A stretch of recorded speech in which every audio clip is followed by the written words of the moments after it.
Assalamualaikum warahmatullahi wabarakatuh. Halo teman-teman. Perkenalkan, kami dari kelompok 1. Di sini kami akan mempresentasikan materi yang berjudul Arsitektur Kecocokan Kerja. Video ini disusun sebagai tugas mata kuliah yang diampu oleh Bapak Aco Lele Eskom MM. Semoga materi yang kami sampaikan bisa bermanfaat bagi kita semua. Selamat menyaksikan.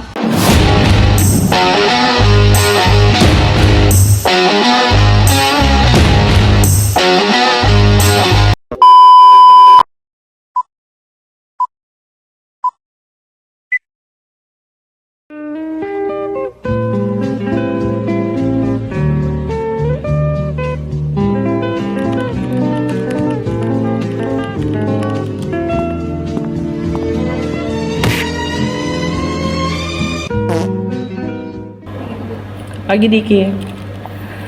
Masih pagi mukamu sudah kusut sekali. Ada masalah dengan kerjaan baru di divisimu? Iya Andre, jujur saya merasa agak asing di sini. Pekerjaan di divisi baru ini rasanya kayak tidak cocok dengan bayanganku pas di awal. CV-ku juga rasanya sudah pas, tapi pas masuk kok kayak salah jalan. Tenang Diki, itu hal yang wajar. Di dalam konsep manajemen SDM ada yang namanya arsitektur kecocokan kerja. Biar produktivitas kita itu bisa maksimal, pondasi itu ditompang oleh dua pilar utama. Pertama itu orientasi untuk kecocokan lingkungan, dan kedua itu penetapan untuk kecocokan posisi kerjamu.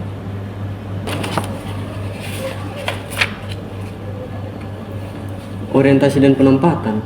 Tapi Andre, saya kan sudah ikut pengenalan tugas di hari pertama kemarin. Apa itu belum cukup? Hari pertama saja tidak cukup Diki. Kalau standar umum di kantor biasa memang cuma makan waktu 2-3 hari untuk menjelaskan tugas pokok dasar. Tapi kalau di skala perusahaan besar, proses membangun fondasi adaptasi ini sifatnya jangka panjang. Butuh penjelasan mendetail dan sesi diskusi mendalam dengan pimpinan di divisi biar benar-benar memahami ritme kerjaan.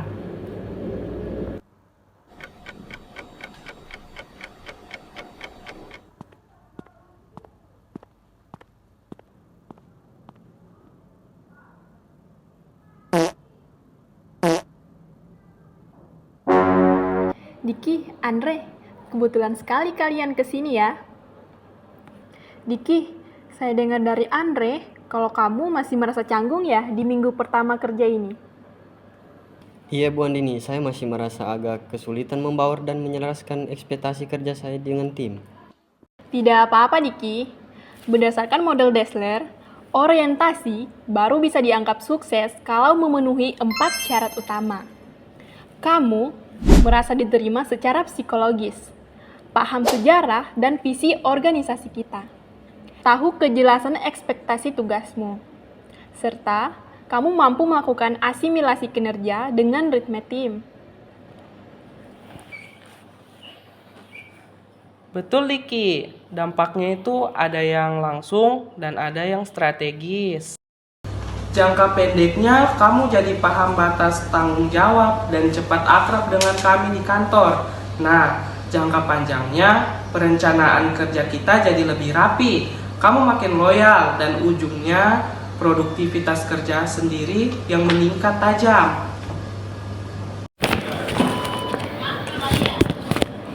Nah, kalau pondasi penyesuaianmu lewat materi pengenalan kerja ini sudah kokoh, barulah saya selaku manajer bagian lanjut tanggung jawab menentukan posisi kerjamu yang paling pas dan jelas.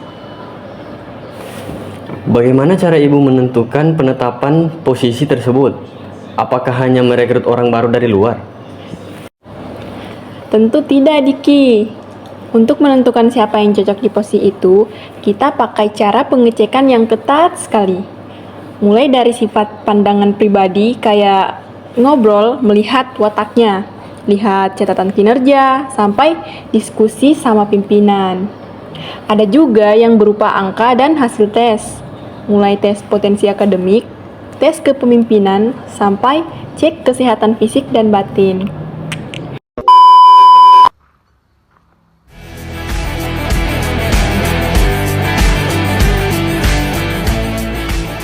Bagaimana obrolan dengan Bu Andini tadi, Diki?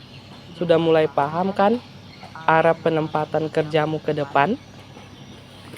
Sangat paham Andre. Sekarang saya sadar kalau proses evaluasi ini menentukan lintasan kerjanya kita.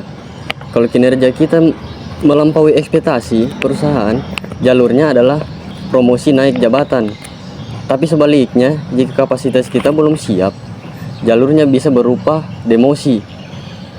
Kalau kita bisa belajar kembali di posisi yang lebih sesuai demi kebaikan bersama. Luar biasa, Diki. Karena pada akhirnya orientasi dan penempatan itu seperti dua roda gigi yang berputar tanpa henti, membentuk langkah infinity. Ketika keduanya saling mendukung secara dinamis, maka hasilnya adalah kinerja operasional maksimal, perkembangan karir karyawan yang mulus, serta jalannya perusahaan yang super efisien. Arsitektur kecocokan kerja memastikan kesesuaian antara kemampuan dan pekerjaan agar lebih efektif serta tujuan organisasi tercapai. Demikian presentasi dari kami. Terima kasih atas perhatian Bapak Acolele Eskom MM dan seluruh teman-teman yang telah menyimak video ini. Wassalamualaikum warahmatullahi wabarakatuh.